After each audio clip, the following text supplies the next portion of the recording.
Ce nouveau Nothing Phone 2 est lancé quasiment 200 € plus cher que le modèle sorti l'année dernière. Donc si on a toujours ce design hyper particulier qui sort vraiment du lot avec ce système LED, là pour un smartphone qui approche les 700 €, il a tout de même intérêt à être sacrément convaincant. À ce prix-là, on trouve des anciens Galaxy S, l'iPhone 13, les derniers Google Pixel, donc je vous dirai ce que j'en pense par rapport à eux, parce que pour ce budget-là, on a des smartphones vraiment efficaces sur tous les points. Il va falloir être au niveau. Bon, heureusement, Nothing ne s'est pas juste contenté d'augmenter le prix de son smartphone. Sur ce nouveau modèle, on a par exemple un écran nettement meilleur que l'ancien. On a de l'OLED, du 120 Hz, mais surtout un rafraîchissement adaptatif qui permet de varier entre 10 Hz pour des tâches assez statiques et 120 Hz lorsqu'il y a des animations ou alors dans les jeux compatibles. La plage de fréquence n'est pas aussi étendue que sur du très haut de gamme Apple ou Samsung par exemple, mais c'est mieux que l'iPhone 13 ou les Google Pixel que je citais tout à l'heure que l'on trouve plus ou moins au même prix. Donc là, à ce tarif-là, c'est vraiment un excellent écran. Bonne couleur, luminosité maximale qui monte plus haut que l'an passé et toujours des bordures fines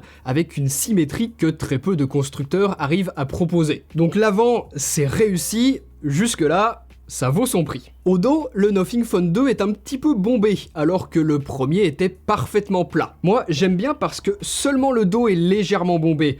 Les bords sont plats, l'écran est plat, donc c'est super agréable en main sans pour autant avoir les désavantages des écrans incurvés. C'est un bon choix de design avec cette année la couleur gris qui remplace le noir de l'an passé. C'est une belle nouvelle couleur, ça change un petit peu. Donc très sympa toutes ces petites nouveautés, mais le plus intéressant c'est bien évidemment au niveau des LED qui sont toujours utilisés pour les notifications. Par exemple, une option permet de passer en silencieux automatiquement lorsque l'on pose le smartphone côté écran et les notifications passent alors uniquement par ce que Nothing appelle le glyphe. Cette année, on a encore plus de séparation entre les LED que ce que l'on avait sur le premier modèle, ce qui va permettre des animations différentes, et on a également sur ce nouveau modèle un capteur de luminosité ambiante, ce qui va permettre que les LED ne soient pas aussi lumineuses en pleine journée comme là maintenant avec ma grande fenêtre en face de moi, que ce qu'elles seront le soir avec moins de lumière. Donc c'est quand même vraiment agréable pour les yeux, c'est bien que Nothing ait pensé à ça. Par contre, ce qui est un petit peu dommage, et c'est sans doute lié à toutes ces LED, le Nothing Phone 2 n'est toujours pas résistant si jamais il tombe dans l'eau. Alors il résiste à la pluie, mais pas beaucoup plus, c'est le désavantage de ce système, j'imagine. Donc voilà, toutes ces LED qui servent toujours d'alerte pour les appels et les notifications, ou encore pour indiquer la progression de la charge, c'est toujours très cool, mais sur ce nouveau modèle, Nothing a ajouté de nouvelles possibilités par rapport à ce que l'on peut faire avec. On va par exemple pouvoir assigner cette bande lumineuse à une application en particulier pour que la LED reste allumée lorsque l'on a reçu une notification qui n'est pas encore lue. Une autre partie des LED peut se remplir progressivement pour indiquer l'avancée d'un minuteur, ou encore la progression de votre chauffeur Uber. Donc c'est des bonnes idées, même si pour le moment ça reste limité à encore très peu d'applications. Les sonneries sont personnalisables au niveau des vibrations et de l'animation des LED. On peut aussi les allumer en continu pour avoir plus de lumière que le simple flash. Donc il y a beaucoup d'usages qui sont possibles. Faut aimer, c'est sûr, mais là au moins on peut pas dire qu'il n'y a pas d'efforts qui ont été faits, ça ressemble quand même à aucun autre smartphone. À l'intérieur de ce Nothing Phone 2, nouveau processeur. Haut de gamme cette fois-ci, et déjà que le premier modèle tournait très bien avec un processeur moyen de gamme, là c'est encore parfaitement fluide et réactif. Je n'ai pas rencontré de bugs dans l'interface, de ralentissement ou de crash. C'est vraiment agréable à utiliser avec le 120 Hz et on peut également jouer à beaucoup de jeux avec les graphismes élevés sans problème, notamment la chauffe.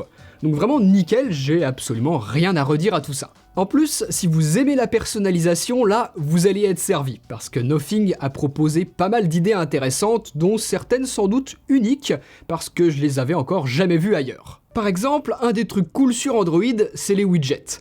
Mais là, au lieu d'avoir les classiques météo, horloge, ce genre de choses, on va pouvoir directement mettre des raccourcis qui pointent vers des réglages système. Par exemple, la lampe torche, ou comme je l'ai fait ici, le passage au mode ne pas déranger, directement accessible d'un simple tap sur mon écran d'accueil. Donc vous voyez qu'on a une large liste de tous les paramètres système qui vont pouvoir être assignés à un widget, auquel on va pouvoir également choisir la forme.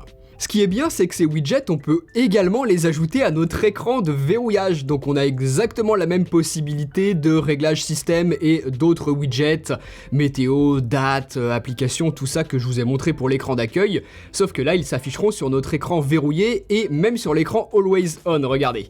Et ce qui est cool, c'est que je peux directement interagir avec ces widgets, par exemple ici passer facilement du mode sombre au mode clair, et j'ai également un petit raccourci pour ma lampe torche, donc voilà comment ça fonctionne. Je trouve l'intégration avec le mode Always On très bien faite. Ces nouveautés logicielles, que ce soit l'interaction avec les widgets et les raccourcis sur l'écran Always On ou la personnalisation des sonneries lumineuses, Nothing va les proposer sur le premier modèle via une mise à jour logicielle. Donc ça c'est très cool puisqu'ils n'ont pas l'air de vouloir faire comme certains constructeurs qui brident volontairement les anciens modèles en ne leur donnant pas les fonctionnalités du nouveau alors qu'ils pourraient très bien.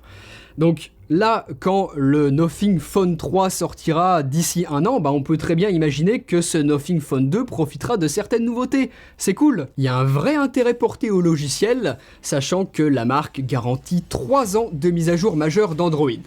C'est moins que Samsung et moins qu'Apple, mais autant que Google par exemple. Donc c'est correct pour une marque aussi jeune. Donc voilà, si vous trouvez que la plupart des smartphones qui sortent aujourd'hui sont un peu sans âme, sans vraie identité, là, pour le coup, il y en a une, et pas qu'un peu.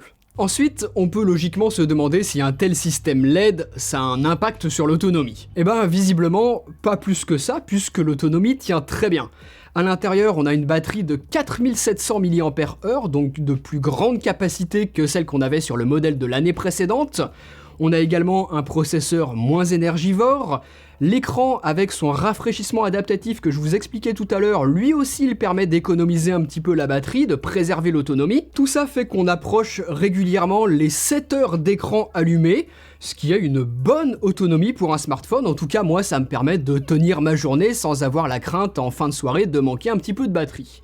Donc bien joué à ce niveau-là. La charge, elle passe de 33 watts à 55 watts, donc ça permet de charger entièrement ce nouveau modèle en moins d'une heure. Donc c'est de la charge rapide, mais c'est pas non plus hyper rapide, hein. C'est tout à fait correct, mais certains constructeurs proposent mieux. Et enfin, on a aussi de la charge sans fil qui, elle, pour le coup, est lente, mais c'est toujours pratique de l'avoir quand même. Moi, j'aime bien. Pour ce qui est de la photo, maintenant, parlons-en, puisque le modèle de l'année dernière était ok, mais beaucoup de smartphones faisaient mieux. Là, sur ce nouveau modèle, Nothing propose toujours 2 modules, un ultra grand angle et un grand angle. Donc pas de téléobjectif, pareil que l'iPhone 13 ou le Pixel 7.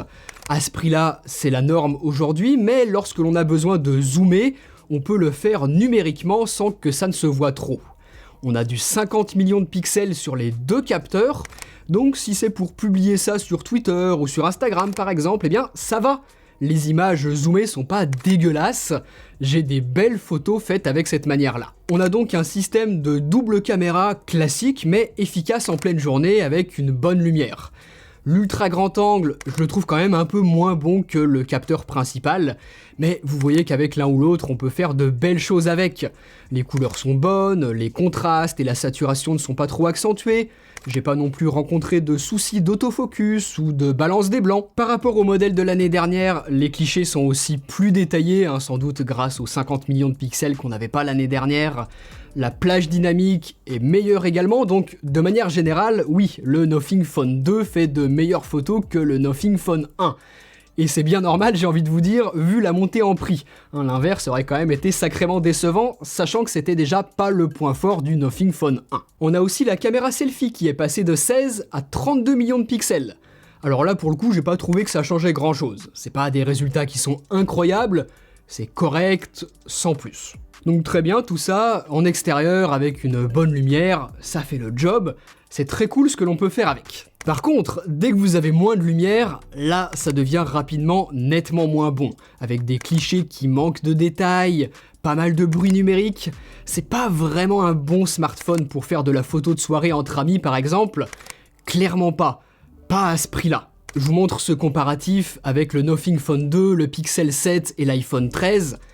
Tous les deux s'en sortent quand même nettement mieux. Donc pour un smartphone qui approche les 700 €, moi je peux pas m'empêcher de trouver ça un peu décevant quand même, puisque, en tout cas pour moi, si je mets autant d'argent dans un smartphone, c'est pour avoir quand même des choses qui sont excellentes en photo, en vidéo, de jour comme de nuit.